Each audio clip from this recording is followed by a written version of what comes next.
I'm gonna open up by asking you a question. How often do you use your phone?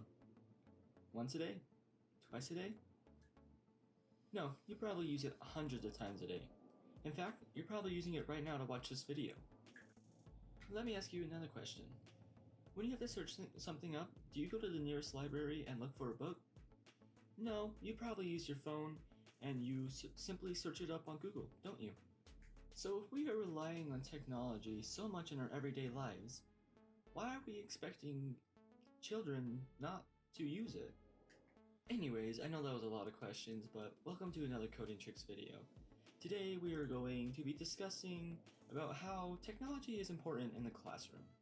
So I know a lot of people are going to think that I'm really biased towards having technology in classrooms, mostly because I'm a tech YouTuber and I am a student.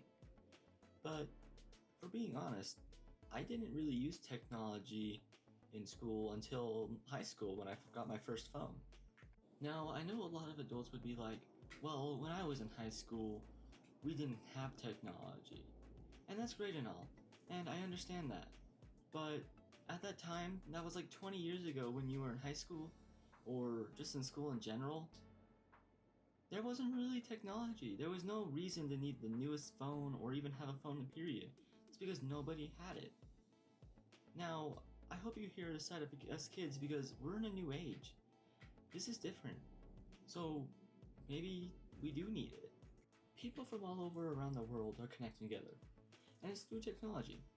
According to psychology, people, especially minors, need to have social interaction.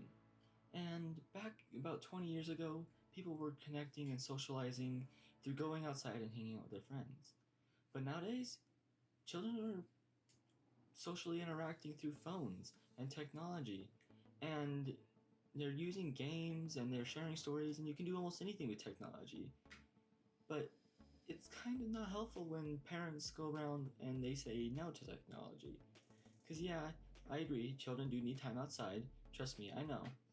But I also think that we need to be able to socially interact with the people around us, and we have to socially interact with the way that they are socially interacting. Otherwise, we aren't going to fit in, and that causes a lot of problems. The hard part is when parents say no to technology, because kids, they only connect through technology, and they need to have something to fit in order to talk to each other. When parents just say, oh, go talk to somebody, it's kind of hard because we need to have something in common, otherwise we don't feel comfortable. Anyways, I think I've talked enough about the social side of technology. I think it's now time to talk about how it actually affects the classroom itself. This last year, as you probably know, we went through a pandemic that locked down almost the entire world. And we still needed to continue with education. We couldn't just stop. So how did we do it? We used technology. At least most of us did. A lot of people are using Canvas from the company called Instructure. This company is an online platform that allows students to have their classroom online and be able to have their teachers have a more organized classroom. Honestly, this makes class a lot easier because students, they're able to search things up just like adults are on the internet, and it helps us to get more classes done and it keeps us more organized. And a lot of people say, oh, with technology, children are just going to be on games. And how this is true for some kids, but a lot of those actually keep on task. And for us that don't, the districts have actually put in so that the games are blocked. And a lot of them actually put in activities through their Canvas accounts. That way we can still have more enjoyable time, if I do say so.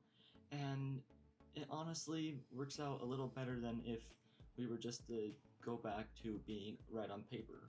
An example of technology be used in the classroom is I literally had a teacher from Scotland teaching us our class over Zoom. Like, that's really weird, and they were using Canvas to do it. And it was a new experience, but honestly, a lot of us actually passed in that class, and this was a class of like 28 students. A lot of us passed, actually most of us, I only think it was one or two of us that didn't. And I think it was a lot better, in my opinion, because I like the online classes. They seem to have your own pace, and they seem to be more organized, even if my teacher did live in Scotland. Another thing that technology can do is that students are able to go their own pace. And they're able to do things in the summer, like Right now, I am taking 3 online summer classes, and I'm going my own pace, and I'm doing just fine in them. And I think that it's really beneficial because now I'm going to have more credits and I'm going to graduate early. And if you don't agree that that's good, well then, at least it's good for me. Now these are just a few ways that technology is beneficial in the classroom. There are many more, but I think I've gotten a pretty good point across. And if you don't believe me, that's okay. And I know I'm probably going to get a lot of hate comments or people who are disagreeing with me, but I think a lot of people actually agree with me too. And if I made you a little more known on the subject, well, then that makes me happy because I want to make it so that everybody knows more about how technology affects our classrooms.